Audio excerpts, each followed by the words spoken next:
Eu creio que a maior parte dos protestantes, quando vão conversar com um católico em relação à sua religião, que é a religião católica, quase sempre o evangélico vai apontar os católicos como idólatras. Quase sempre a discussão em relação às religiões vai nessa direção.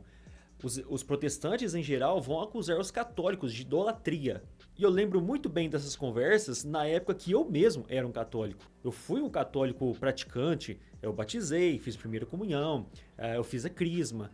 Eu participei também dos grupos de jovens na igreja católica. E toda vez que os crentes vinham conversar com católicos, eram enxurradas de acusações dos crentes dirigida aos católicos, chamando eles de idólatras. Mas creio eu que os católicos já são muito bem vacinados em relação a essas acusações, porque na própria catequese o catequista vai ensinar as diferenças de idolatria, dulia e hiperdulia.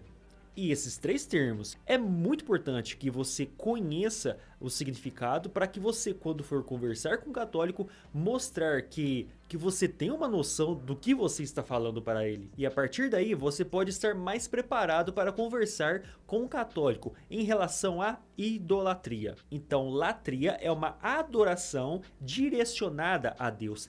Idolatria é uma adoração direcionada a ídolos, e agora mesmo nós vamos falar sobre isso. Então, na latria, apenas Deus é adorado, Jesus Cristo é adorado, apenas a divindade, né? A trindade é adorada, venerada, reverenciada, e o termo teológico é latria. O segundo termo que eu vou ensinar para vocês é a hiperdulia. Dulia é uma reverência a alguém, e hiper é acima, está no alto.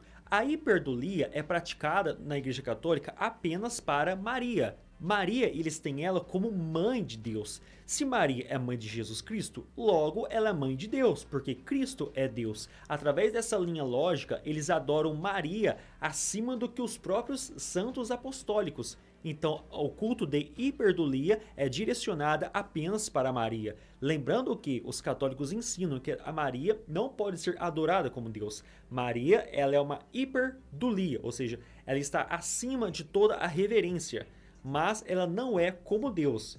Agora, no patamar abaixo é dulia. A dulia é uma reverência, é um respeito ao ato de heroísmo ou aos mártires, né? Os primeiros apóstolos. Então, todos esses primeiros santos, eles são considerados como heróis da fé.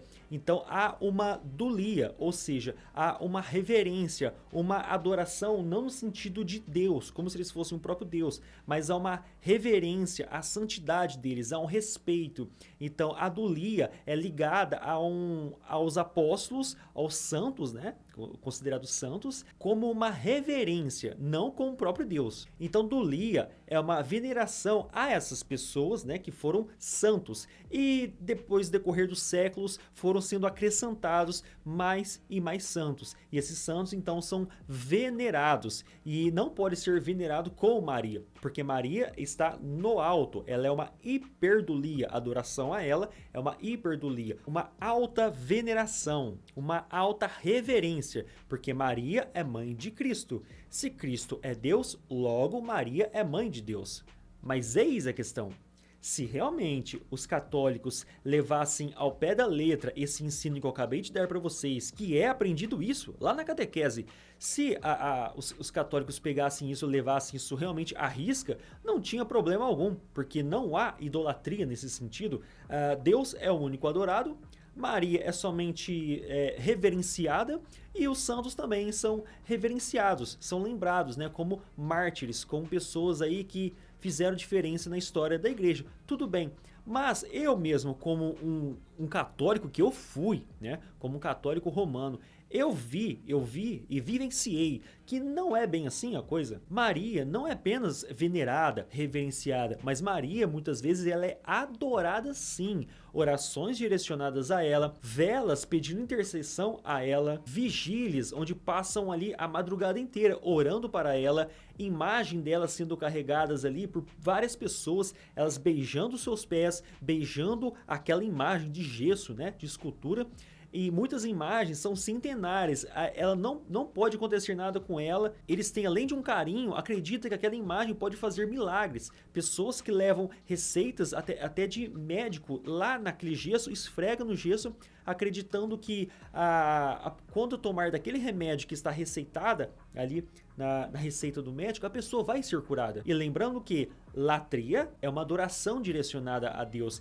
Ídolo, que é a palavra que vem antes, ou seja, o prefixo ídolo, vem de ídolo, né? Aquele gesso é um ídolo. Então a idolatria é um pecado. Então, na teoria, Maria não é adorada, mas na prática nós vemos que ela é adorada sim. E eu vi isso por muitas vezes. Além desses exemplos que eu estou dando para vocês, eu vivenciei também algumas práticas que eu não considero muito regular com as escrituras.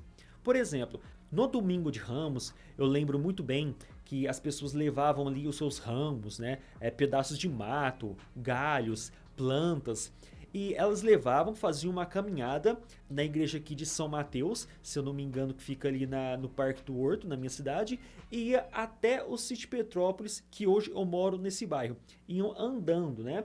De pé, é claro, e fazendo aquela procissão. Depois havia toda uma missa, e aqueles ramos era levada de volta para casa. Muitas pessoas descartavam ali mesmo, mas muitas pessoas levavam para casa e aquele ramo era colocado às vezes em cima da porta, né, pendurado ali em algum prego, em algum lugar, e aquele ramo ali ficava às vezes um ano até o próximo domingo de Ramos. Eles acreditavam que aquele ramo fazia alguma coisa naquela casa. E nós entendemos que o Espírito Santo cuida de nós, o próprio Deus, através do seu Santo Espírito.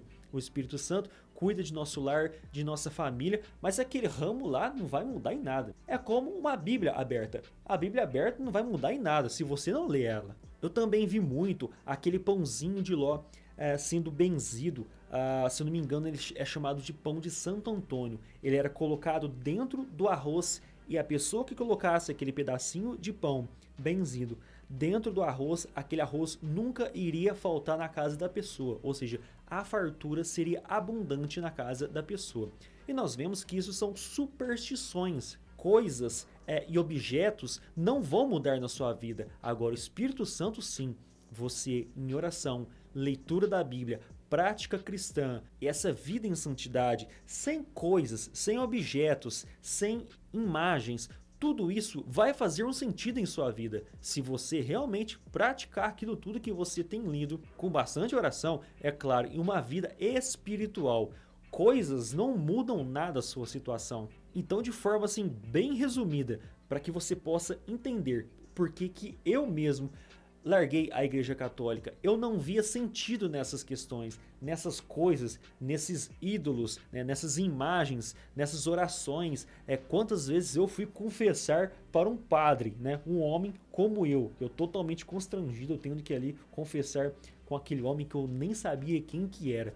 Ainda vai, né, se você confessar seus pecados com seu amigo, com seu pai, com sua mãe, até mesmo com o pastor da sua igreja, caso você tenha contato direto com ele. Mas confessar com um padre que veio lá de outra paróquia que eu nunca vi, isso tudo não fazia sentido para mim, lendo as escrituras, é claro. E por esses e outros motivos que eu resolvi sair da Igreja Católica. Eu entendi que tudo isso, na teoria, era muito legal, era muito bom, aprendendo ali na catequese fazia muito sentido, mas na prática não parecia muito com aquilo que eu estava lendo na Bíblia.